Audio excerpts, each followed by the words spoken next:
Bheka, lalela, upile. Ibhuku lokuqala.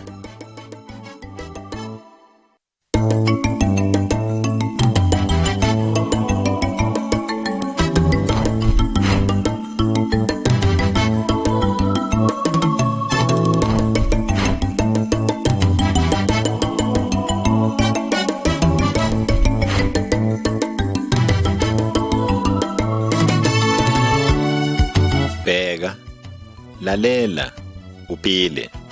Ibhuku lokuqala. Kuqala ngoNkulunkulu. Isingeniso. Sanibonani bangane. Wozani sifunde ngabantu bokuqala abake baphila emhlabeni. Indlela uNkulunkulu abaphatha ngayo isifundisa okuningi ngoNkulunkulu weqiniso uqobo. Bheka emfanekiso ebhukwini libovu lapho ulalela ithephu. Linezimfundiso ezitholakala encwadini kaNkulunkulu, iBhayibheli. Uma uzwa umsinjwana, phenya ikhasi elilandelayo.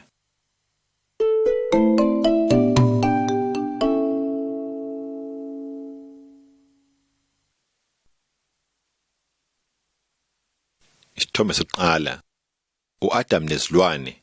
Incwadi kaGenesis sokuqala, isahluko sokuqala kuya kwisahluko sesibili, ivesi 18. Ekuqaleni nguNkulunkulu yedwa owayekhona. Akukho kunye okudaliweyo okwakukhona. Munye uNkulunkulu, futhi ungumoya. uNkulunkulu wazi izinto zonke, futhi usezindaweni zonke. Lo mhlaba esiwaziyo wawungekho. uNkulunkulu wadala zonke izinto emhlabeni nasesibhakabhakeni. Wadala ukukhanya. Wadala nesibhakabhaka. Kwase kulandela amafu nomhlaba. Wahlukanisa ulwandle nomhlaba owomileyo. Lapho izithombo zaqala ukumila. uNkulunkulu wabe senza ilanga, inyanga nezinganyezi. Wayesedala zonke izinto eziphilayo emhlabeni nasolwandle. Le ndoda esemfanekisweni ngu-Adam, ngumuntu wokuqala kwabake babakhona. uNkulunkulu wabumba umuntu ngomhlabathi. Wayesemphefumulela umoya wakhe kumuntu ukuze umuntu amazi uNkulunkulu. Imicabango yonke kanye nezifiso zakhe kwavumelana noNkulunkulu. Umuntu wahamba noNkulunkulu. uNkulunkulu wabona ukuthi konke akwenzileyo kuhle.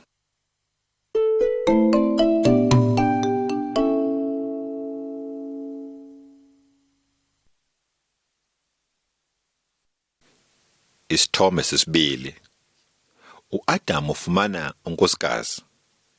Incwadi kaGenesis sokuqala, isahluko sama-27 kuya ema-28 kanye nesahluko sesibili, ivesi 15 kuya ema-25. uNkulunkulu wambeka u-Adam ensimini enhle e-Eden ukuba ilime ayigcine. Kwabe kukhona izinhlobo ezahlukeneyo zemithi kanye nomuthi wokuphila. u-Adam wayenazo zonke izithelo anokuzidla. uNkulunkulu wanikeza u-Adam ithuba lokuthi aqambe amagama azo zonke izinyoni nezilwane. Kuzo zonke izidalwa kwabe kukhona eduna neyensikazi. Izilwane zabe zingamesaba umuntu futhi zingamenzi lutho.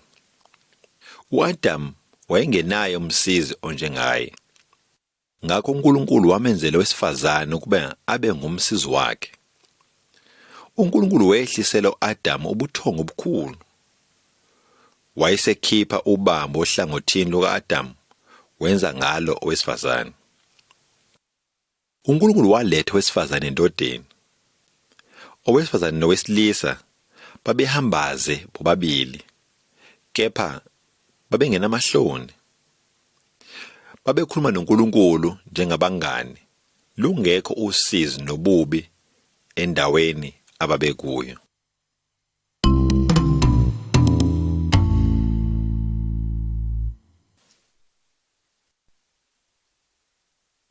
Isithombe sesithathu. Inyoka ensimini, incwadi kaGenesis wesibili, ivesi 16 kuya esahlukweni sesithathu. Nencwadi kaIsaya sahluko se-18 evesini ye-12. uNkulunkulu wamyala u-Adamu wathi, ungadla kuyo yonke imithi yensimu ngokuthanda kwakho, kepha ungadli emthini wokwazi okuhle nokubi, ngoba uma uke wadla kuwo uyokufa nokufa. Kepha uSathane wamkhohlisa unkosikazi ka-Adamu. uSathane wabe eyingelosi kaNkulunkulu, kepha wahlubuka kuNkulunkulu owayemdalile. uSathane wayefuna ukuba mkhulu kuNkulunkulu. Ngakho-ke uNkulunkulu wamxosha ezulwini. uSathane wayeseba yisitha sikaNkulunkulu. Isikhohlakali esiwuSathane seza kwesifazane ngesimo senyoka enhle. uSathane wamkhohlisa owesifazane. Owesifazane wayesevuma ukudla kulomuthi uNkulunkulu ayibayele ukuthi ungadliwa. uSathane watshela owesifazane ukuthi abayi kufa uma bewudlile umuthi. uEva wawudla umuthi, wabuye wanika no-Adamu isithelo sawo futhi kuba adle. Lapho sebedlile izithelo zomuthi, babe sebeyazi ukuthi bahambaze. Bazithungela amaqabunga omkhiwane, bazenzela emibhinco, bazama nokucasha kuNkulunkulu.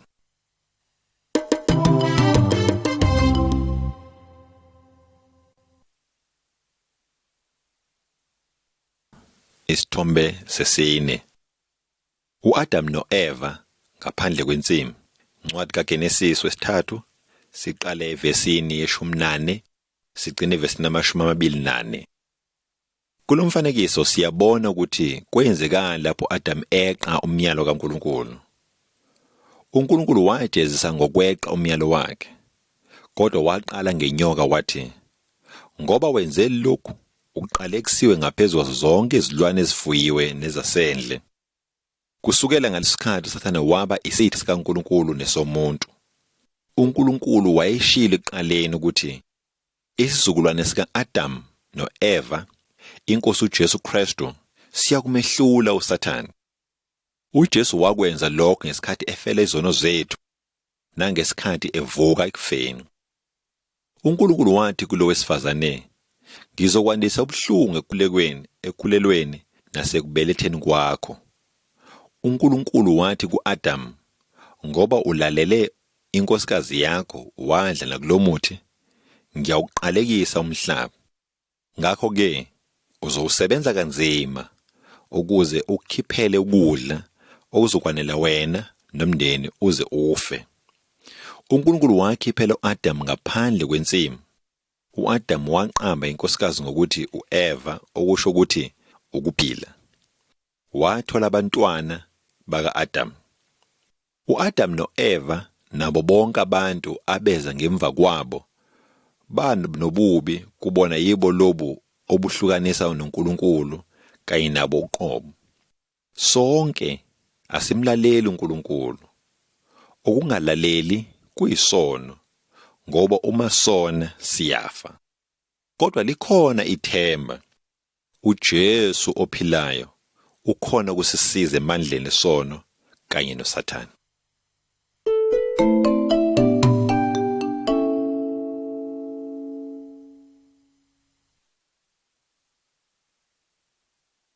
Isithombe sesihlanu. uNowa nomkhumbi omkhulu. Incwadi kaGenesis sahluko sesithupha, siqale evesini yokuqala siye kwisahluko sesikhombisa ivesi yesihlanu. Izingane zika-Adam noEva kanye nesizukulwane esalandela saba siningi kakhulu. Balandela izindlela zikaSathane, benza okubi kodwa. uNkulunkulu wazisola ngokwenza kwakhe umuntu. Yinye kuphela indoda eyazama ukwanelisa uNkulunkulu. Igama layo uNowa. Ngelinye ilanga uNkulunkulu wakhuluma naye wathi, ngizobhubhisa wonke umuntu ngoba umhlaba usugcwele udlame ngenxa yabo. Zakhele umkhumbi omkhulu. Ngizoletha izikhukhula zizobhubhisa yonke into ephilayo. kodwa ngizokwenza isithembiso nawe. Ngena emkhunjini, wena nenkosikazi yakho, amadodana akho, namakhosikazi awo.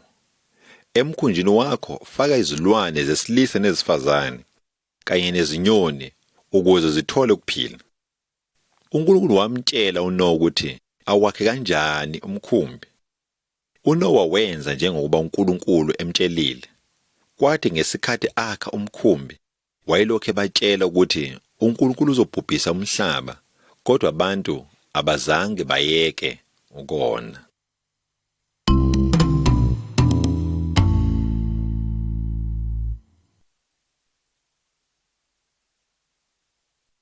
Isithombe sesithupha. Izikhukhula. Incwadi kaGenesisi wesikhombisa siqale ukufunda evesini yesithupha sigcine evesini yama-23. uNkulunkulu uyazigcina izithembiso zakhe. uNowa nomndeni wakhe kanye nezilwane bangena emkhunjini. uNkulunkulu wavala umnyango wabavalela ngaphakathi. Emva kwezinsuku ezisikhombisa imvula yaqala yana ubusuku nemini obungama-40. Iziphethu zaqubwa ngaphansi komhlaba. Umhlaba wonke wambozwa amanzi. Bonke abantu, izilwane nezinyoni okwangaphandle komkhumbi kwafa. Abantu abaphendukanga nezono, isizwe esonakele. Balandela uSathane, abafuni ukulalela uNkulunkulu. uNkulunkulu uyasitshela ngezwi lakhe iBhayibheli uthi ngelinye ilanga uJesu uzokwahlulela izono za wonke umuntu. Kodwa uNkulunkulu wasinika indlela yokubalekela konke kulabo abakholwa futhi belalela yena. Lalela nansi indaba yami ngangisekulahleke, kodwa wehla umhlengi wami wangikhipha ekufeni. Lo mhlengi ungubani na? uJesu akakho munye qha, wehla wafa, uvukile usesimele ezulwini, wabutela ubukhosi bakhe, wehla wafa emhlabeni. Igama elinguJesu Kristu malibongwe ezizweni. Lo mhlengi ungubani na? uJesu akakho munye qha, wehla wafa, uvukile usesimele ezulwini. Le ndaba isahamba njalo, ivusa abasekufeni. Yebo iveza imvuselelo, isiqhuba endleleni. Lo mhlengi ungubani na? uJesu akakho munye qha, wehla wafa, uvukile usesimele ezulwini. Wena-ke wozozinikele, usabizwa vuma-ke, nawe uthole nansi inhlanhla, usindiswe namhlanje. Lo mhlengi ungubani na? uJesu akakho munye qha, wehla wafa, uvukile usesimele ezulwini. Isithombe sesikhombisa. Uthingo lwenkosazane nesithembiso sikaNkulunkulu. Incwadi kaGenesisi isahluko sesikhombisa ivesi yama-24 kuya kwisahluko sesishagalolunye ivesi ye-17. uNowa nenkosikazi yakhe kanye nazo zonke izilwane bahlala emkhunjini isikhathi esingaphezu konyaka. Ekugcineni imvula yanqamuka amanzi oma. Bonke baphuma emkhunjini. uNoah wakha i-altare njengoba ubona la. Wanikela ngezilwane ezishisela uNkulunkulu ekwi-altare. uNkulunkulu wajabula ngalokho, wabeka uthingo lenkosazana. Wayesethembisa ukuthi ngeke aphinde awubhubhise umhlaba ngamanzi. Uthingo lenkosazane olokusikhumbuza ngesithembiso sikaNkulunkulu. Khumbula isithembiso sikaNkulunkulu, kodwa futhi khumbula ukuthi uNkulunkulu usazokwehlulela umhlaba. Ngokulandelayo uzobhubhisa ngomlilo. Labo abamethembayo futhi abamlalelayo akudingekile ukuthi babe nokwesaba ngokuzokwenzeka. Lalela iNkosi uJesu Kristu ukuze ungabhubhiswa.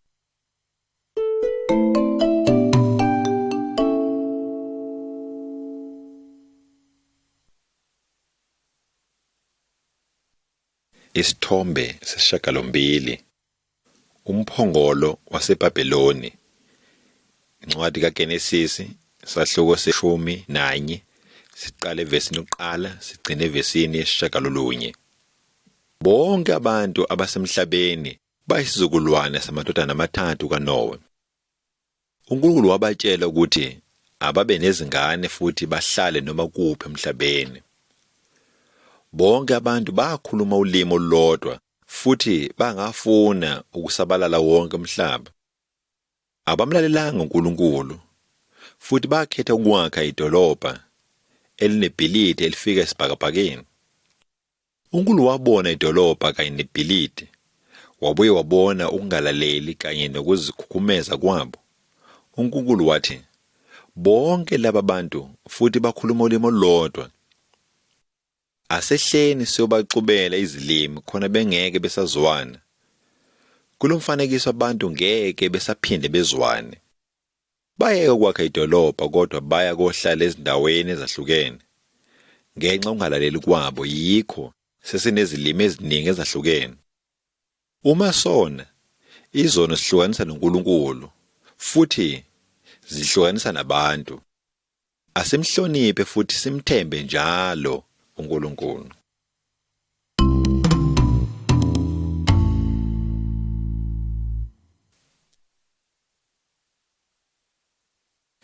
Isithombe sesishiyagalolunye. uJobe ukhonza uNkulunkulu.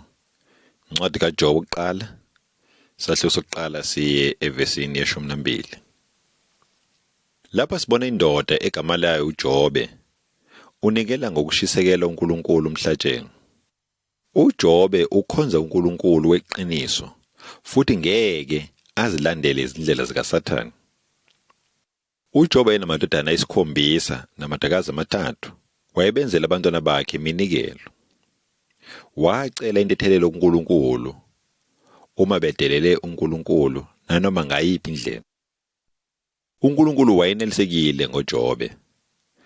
Wambusisa, wamenza ukuthi aqhubekele phambili. uJobe wayenemfuyo enkulu futhi enezisebenzi eziningi.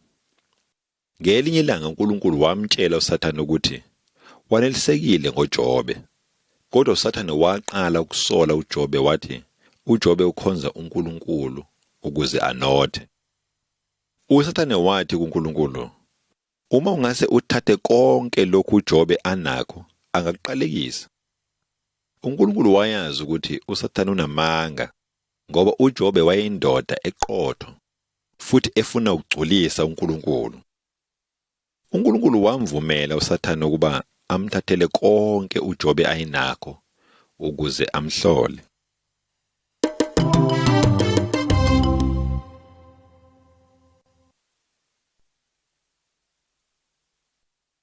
Isithombe seshumi.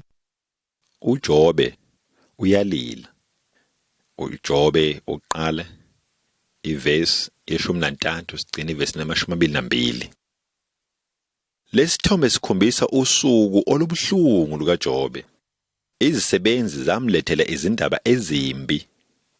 Isisebenzi sokuqala safika sigijima sizomtshela ukuthi izitha sezibulale isisebenzi sakhe zase zintshontsha zonke izinkomo nezibongono. Singakaqedi leso kwafika esinye. Sathi umlilo usushisa izimvu nomalusi, konke kwafa. Esesithathu sathi izigebengu zabahlasela zantshontsha wonke amakamela. Esinye saletha ezibhlungu kakhulu. Izingane bezidla ndawonye ngesikhathi izulu lishaya indlu zafa zonke. uJobe waguna ekhanda wawa phansi ekhala wathi, uNkulunkulu uphile, uNkulunkulu uthathile. Malidunyiswe igama likaNkulunkulu. Yize kwenzeke konke lokhu, uJobe akazange one ngokugxeka uNkulunkulu.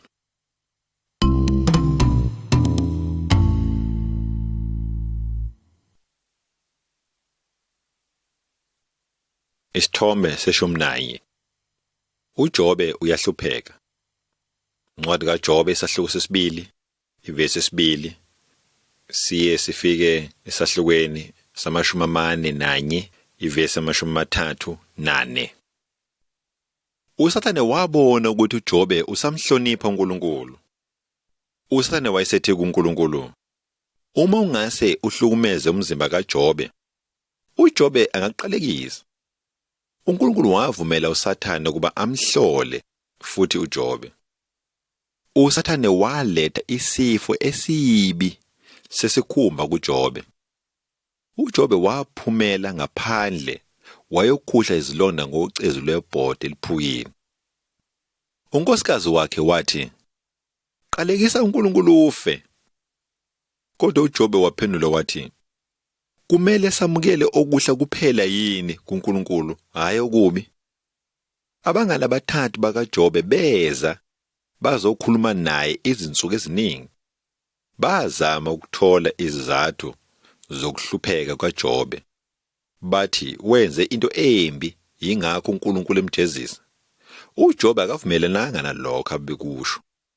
Ngakho ke wabheka kuNkulunkulu akazange ambalekele. uNkulunkulu wayesemkhombisa ubukhulu nolwazi lwazo zonke izinto kuJobe.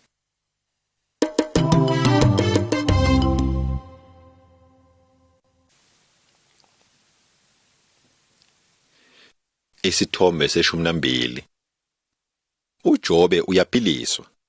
Incwadi kaJobe isahluko se-42 siqala evesini yokuqala sigcina evesini ye-17. Kulesi thombe uJobe usephilile, usecebile futhi. Ngizonicocela ukuthi lokhu kwenzeka kanjani. Lapho uJobe ebona uNkulunkulu, wazi ukuthi mkhulu kanganani, wasephenduka. uNkulunkulu wayesekhuluma nomunye wabagxeki bakaJobe ogama lakhe lingu-Eliphazi.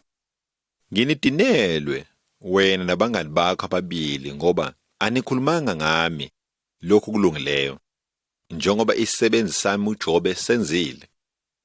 uNkulunkulu wabatshela ukuthi bahambise umnikelo oshiswe kuJobe. Isisebenzi sakhe uJobe uyabathandazela. uNkulunkulu wathi futhi uyobathethelela. uJobe wabathandazela ngempela futhi uNkulunkulu wamukela umthandazo wakhe. Emva kwalokho uNkulunkulu wamphilisa wamenza waceba futhi. Abangani bakaJobe beza bazobusa naye edilini bamlethela nezipho. uNkulunkulu wamnika amadodana ayisikhombisa namadakazi 3 amahle.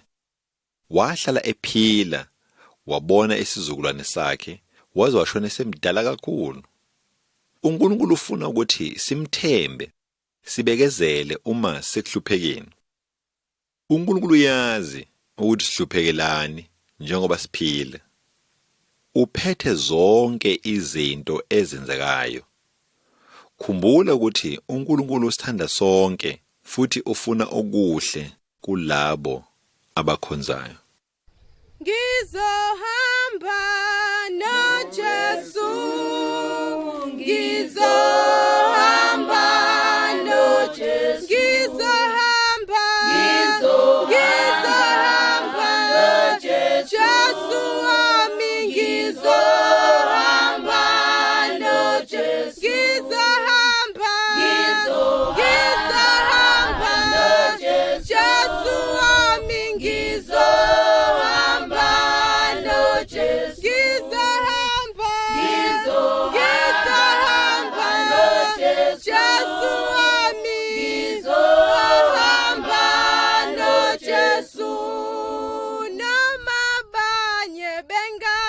ngisasala endleleni mina Ngizohamba noJesu.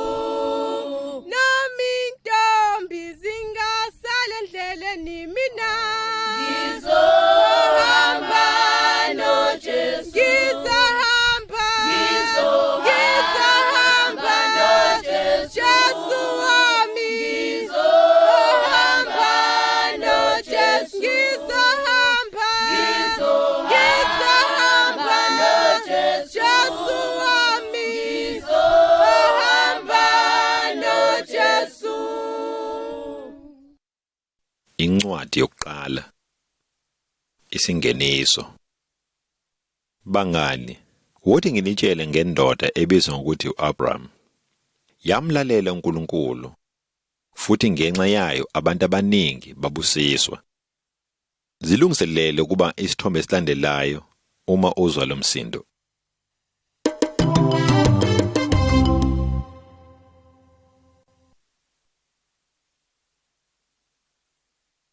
Isithombe se-13. uAbraham ushiya ikhaya lakhe. Incwadi kaGenesis ahluko se-12 siqale evesini yokuqala siye kwisahluko se-13 evesini yesine. Kulesi sithombe ubona indoda ebizwa ngokuthi uAbraham, inkosikazi yayo uSarai, umshana wayo uLot kanye nezisebenzi. Bathatha uhambo olude ngoba uNkulunkulu wakhuluma naye wathi, "Shiya izwe lakho, abantu bakho kanye nomuzi kababa wakho, uye ezweni engizokukhombisa lona. Ngizokunika isizwe esikhulu futhi ngibusise nabantu bonke emhlabeni bazobusiswa ngenxa yakho." uAbraham wasikholwa isithembiso kaNkulunkulu. Yena nabezohamba naye bathatha konke okwabo bahamba izinsuku eziningi baze bayofika ezweni laseKhanani. uNkulunkulu wazibonakalisa kuAbraham. uNkulunkulu wathi, "Ozalweni lakho ngizokunikela ngale ndawo." uAbraham esehambe lonke lelozwe, wathi efika endaweni yaseNegev, kwaba khona indlala ezweni. Kwakungasekho ukudla abangakudla, kwaba isikhathi sendlala. Kwadingeka kuba yena nabantu baye kwelinye izwe eGibhithe ukuyofuna ukudla. Emva kwesikhathi wabuyela eKhanani ngoba wayekholwa yilokhu uNkulunkulu ayemthembise khona. uNkulunkulu wayesithembise impilo entsha kanye nendawo ezulwini. Njengo-Abraham kufanele silalele uNkulunkulu ukuze sithole lokhu uNkulunkulu akuthembisile.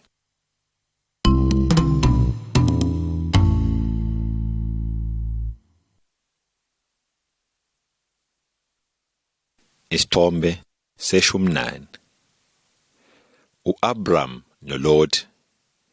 Incwadi kaGenesis ahluko se-13 siqale evesini yesi-5 sigcine ye-18. uAbraham noLot bahlala ndawonye eKhanani, futhi babenemfuyo eningi kangangoba amadlelo ayengasanele kule ndawo eyodwa. Ngalokho abelusi bakaLot nabaka-Abraham baxabana. uAbraham wathi kuLot, "Makungabi khona ukuxabana phakathi kwethu sobabili naphakathi kwabelusi bethu, ngoba thina singabandawonye." uAbraham watshela uLot ukuthi akhethe noma iyiphi indawo ayifunayo. uLot wafuna yena nomhlambi wakhe indawo enhle kakhulu. Wakhetha indawo evundile yasemfuleni iJordani, futhi lapho kunedolobha lokuhlala. uLot wahamba wayohlala esigodini saseSodom. Abantu baseSodom babonakele kabi, babe bengamenelisi uNkulunkulu. uAbraham wahlala eKhanani, uNkulunkulu wakhuluma naye futhi. uNkulunkulu wathi, "Yonke le ndawo oyisebenzisayo ngizokunika yona wena isizukulwane sakho kuze kube phakade." Bangani, abanye abantu kubukeka sengathi banayo yonke into empilweni yabo. Kodwa njengo-Abraham, masithembele kuNkulunkulu ukuze asinakekele.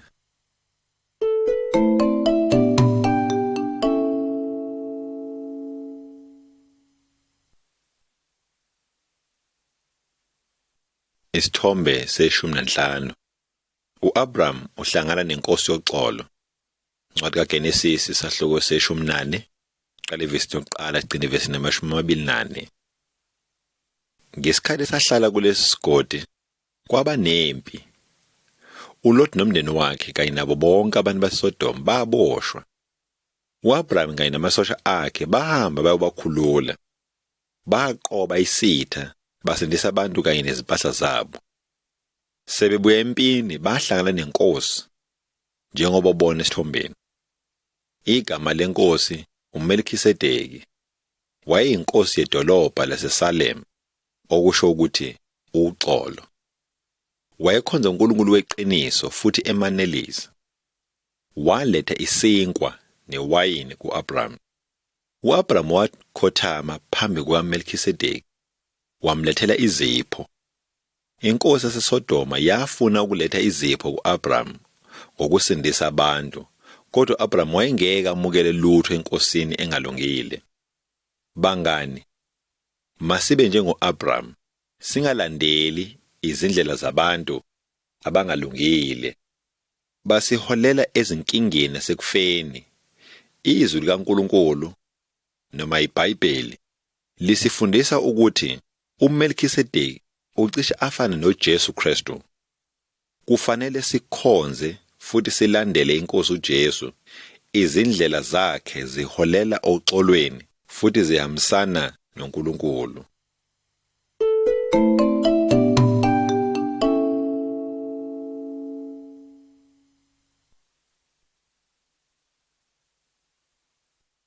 Isithombe se-16. U-Abram nezinkanyezi. Incwadi kaGenesis chapter 15, siqala ivesi lokuqala sigcine kusahluko se-17 evesini 15. Emva kokuba u-Abram esesindise uLot nabantu, uLot waphindela eSodom. uNkulunkulu wakhuluma no-Abram. Ungesabi, Abram, ngiyihawu lakho, ngizokuvikela. Umvuzo wakho loyo. uNkulunkulu wambuye wathi uzomnika lelizwe ukuba aliphathe. uNkulunkulu wayekhuluma ngezwe laseKhanani. Kodwa u-Abram wayephatheke kabi ngoba uNkulunkulu wayengamniki indodana ezoba indlalifa. Ngenxa lokho uNkulunkulu wakhiphela ngaphandle wathi, buka, zama ukubala izinkanyezi, uzoba nesizukulwane esingaka. U-Abram wazikholwa izithembiso sikaNkulunkulu, yize ayengakabi nazo izingane. NoNkulunkulu wayenelisekile ngo-Abram. Bangani, uNkulunkulu ufuna sikholwe futhi silalele izwi lencwadi yakhe, iBhayibheli. Ngoba uNkulunkulu noSomandla uphezu konke. Futhi sizosithola isithembiso kaNkulunkulu njengoba u-Abram asithola. Sizokutshela ngalokhu emva kwesikhathi.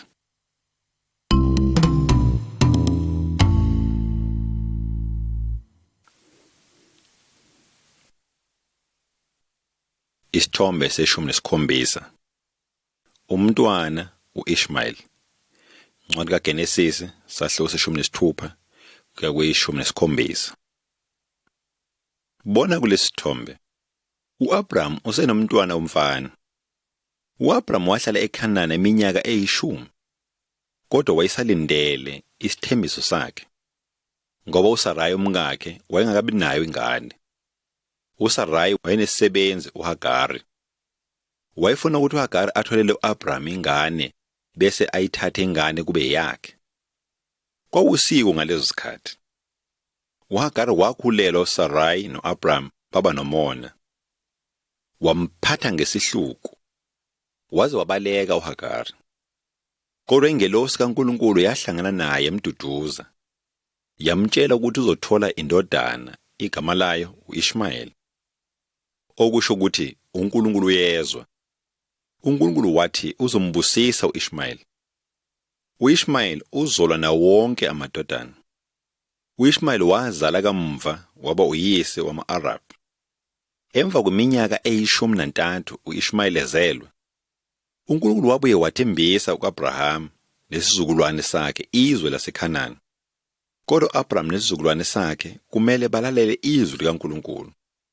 Kwathi uAbraham eseneminyaka engama-99, uNkulunkulu weza kuye wathi, "NginguNkulunkulu Somandla.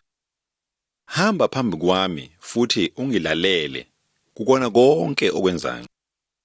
Ngizogcina isithembiso sami phakathi kwami nawe futhi ngenze isizukulwane sakho sibe siningi.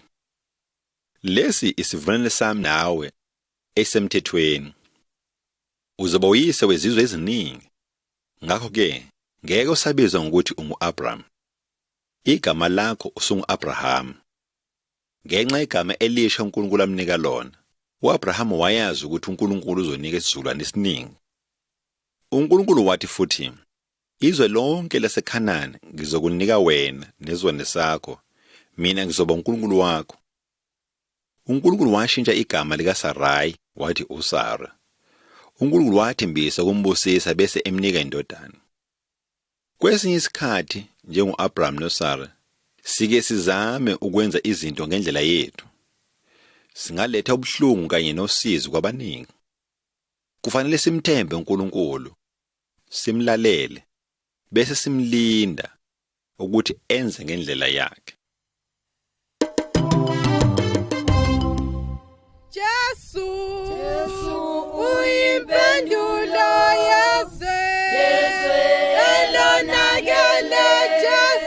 Jesu wena uyimpendulo yezwe elonakele. Izwe elonakele.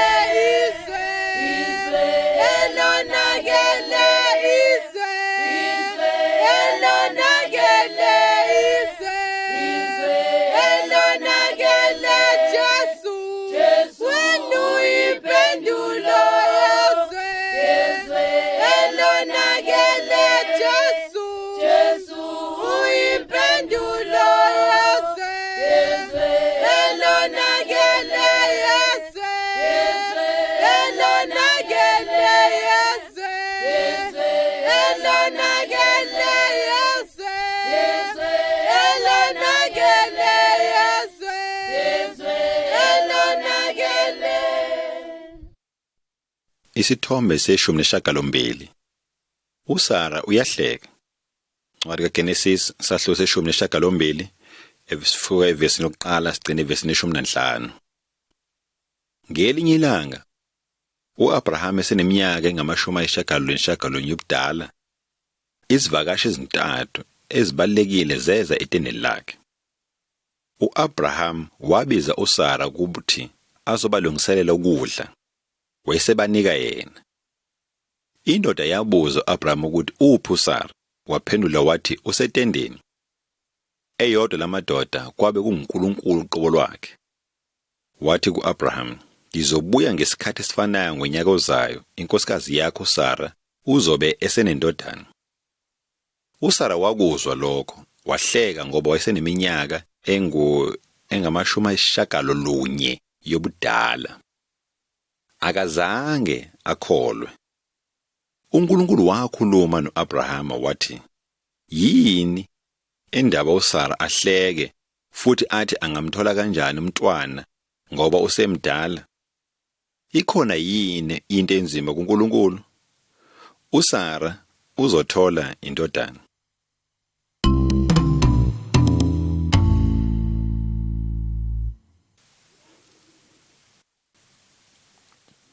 Isithombe se-19. uAbraham uthandazela iSodoma. Incwadi kaGenesis sahluko se-18 sukela evesini ye-16 kuye encwadini ye-19 ivesi ye-24. Lapha sibona uAbraham nezithunywa ezintathu. uNkulunkulu wayehlela ukubhubhisa iSodoma neGomora ngoba abantu balapho babenza ukungcola phambi kukaNkulunkulu. Base belahle uhlelo lukaNkulunkulu olungcwele lobudlelwano phakathi komuntu wesilisa nowesifazane. uAbraham wakhumbula uLot, wayesethi kuNkulunkulu, "Uzobhubhisa aboni nabalungile. Angeke umahluleli nasemhlabeni ahlulele kahle." uAbraham wancenga uNkulunkulu ukuthi asindise iSodoma. Ekugcineni uNkulunkulu wathi ubengeke ayibhubhise iSodoma ukube bekunabantu abayishumi akade benza umsebenzi wakhe. Kodwa bekungekho ngisho abayishumi akade bemsebenzele eSodoma. Zathi izithunywa zikaNkulunkulu zifika eSodoma zabona ukonakala kubantu.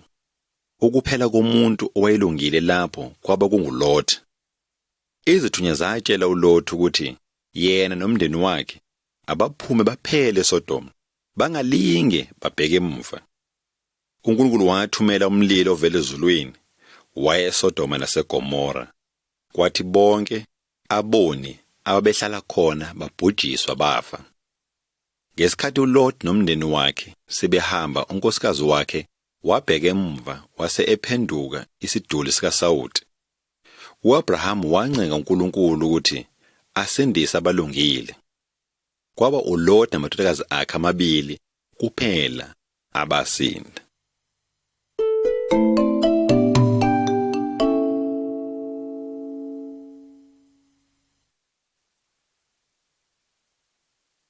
Isithombe sama-20 umnikelo kaAbraham. Ncwadi kaGenesis sahluko sama-21 ivesi yokuqala sigcina incwadi yama-22 ivesi ye-19. Eseneminyaka engama-90 uSara wathola ingane njengoba uNkulunkulu ayithembise uAbraham. Bamqamba bathi u-Isaka, okusho ukuthi wahleka. Ngesikhathi u-Isaka esemncane uNkulunkulu wahlola uAbraham. uNkulunkulu wayefuna ukubona ukuthi uAbraham sangamlalela yini. uNkulunkulu wathi, "Thatha indodana yakho uIsaka oyithandayo unikele ngayo kimi njengomhlatshelo." uAbraham wamlalela uNkulunkulu ngoba wayazi ukuthi uma uNkulunkulu ebulala uIsaka angabuye amvuse aphile. Wamlungisa uIsaka njengomhlatshelo kaNkulunkulu njengoba ubona esithombeni. Ngesikhathi ephakamisa umbese ethi ubulala uIsaka, ingelosi yabuye yathi kuye, "Abraham, ungamlimazi umfana. Manje ngiyabona ukuthi umsaba uNkulunkulu ngoba awuzange wala indodana yakho kimi." uAbraham wabona inqama ibhajwe esihlahleni. Wayithatha wanikela ngayo njengomhlatshelo esikhundleni sendodana yakhe. uNkulunkulu wathi kuye, "Ngoba ulalele izwi lami, ngiyaqinisa ngithi ngizokubusisa futhi. Ngenxa yakho izizwe zomhlaba zizobusiswa."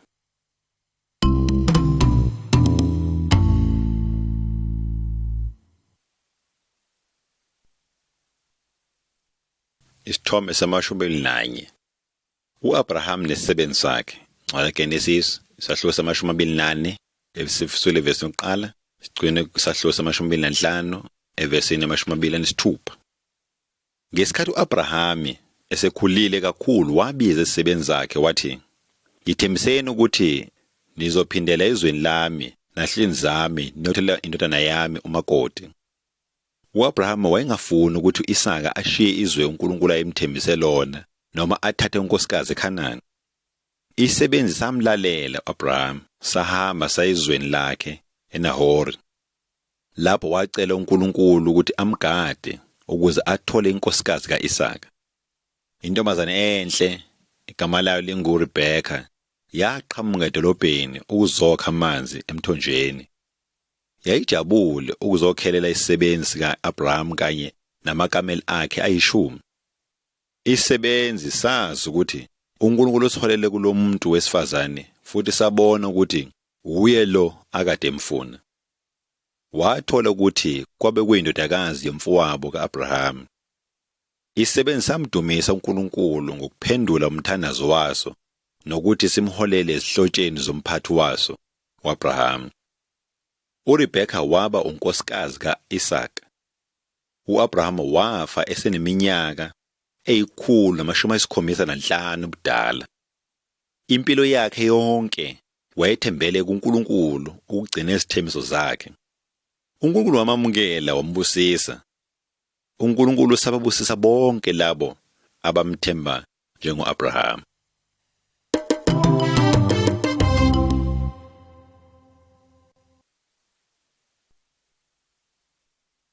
Isithombe sama-22.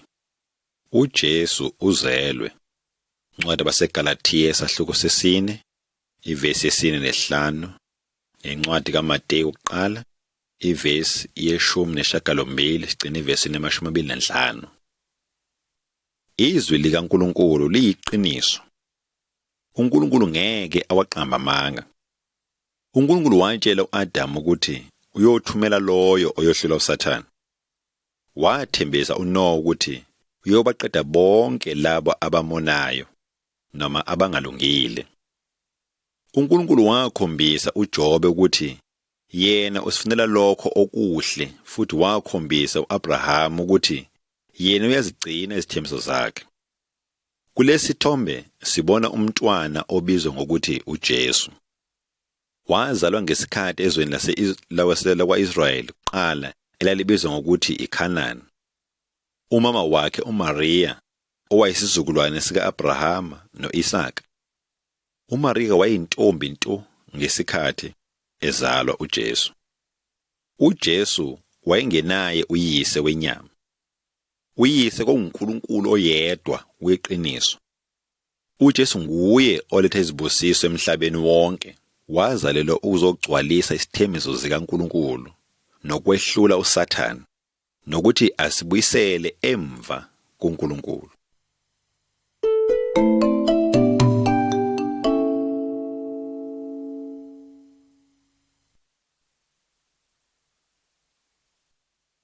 Isithombe sama-23. Ukufa kukaJesu. Incwadi yabaseGalatiya sahluko sesithathu, ivesi ye-13 nevesi ye-14. Ngesikhathi uJesu ekhula eba yindoda, ngesikhathi ehlala emhlabeni, wafundisa abantu izindlela zikaNkulunkulu. Wenza izimangaliso eziningi ukukhombisa ukuthi yena uvela kuNkulunkulu. Kodwa bangalungile abamkholwanga. Bambulala ngokumbethela esiphambanweni sokhuni. Isotsha lambhoboza ohlangothini lwakhe ngomkhonto ukuqiniseka ukuthi ufe ngempela. Bangani, uNkulunkulu watshela uAdamu ukuthi uzofa uma edla esihlahleni. Sonke asemlalelanga uNkulunkulu. Ngakho simele ukufa kwaphakade. Uzokhumbula ukuthi uNkulunkulu walungiselela uAbraham inqama ukuba umklomelo hayi uIsaka. Ngakho wanikela ngokuphela kwendodana yakhe uJesu afele bonke abantu ezonweni zabo. Izono zethu zasehlukanisa noNkulunkulu. uJesu uyindlela ephendela kuNkulunkulu. Khumbula ukuthi uNkulunkulu wathi uzothumela omunye ozokwehlula uSathane. Ngesikhathi uJesu efa futhi evuka kwabafileyo, wanqoba uSathane. Kulabo abathemba futhi abalandela uJesu, amandla kaSathane asenqanyuliwe. uNkulunkulu wenza lesithembiso kuAbraham. uNkulunkulu wathi ozalweni lukaAbrahama zonke izizomhlaba ziyosindiswa. Lesibusiso sokuhlala noNkulunkulu ingunaphakade seza ngoJesu Kristu. Futhi singathola lesibusiso kuNkulunkulu uma sithembele kuJesu Kristu simlalela.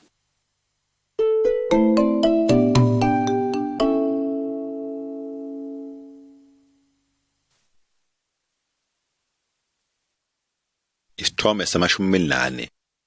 uJesu uyaphila. Incwadi kaJohane isahluko sama-20 siqala evesini ye-19 sigcina evesini ye-2.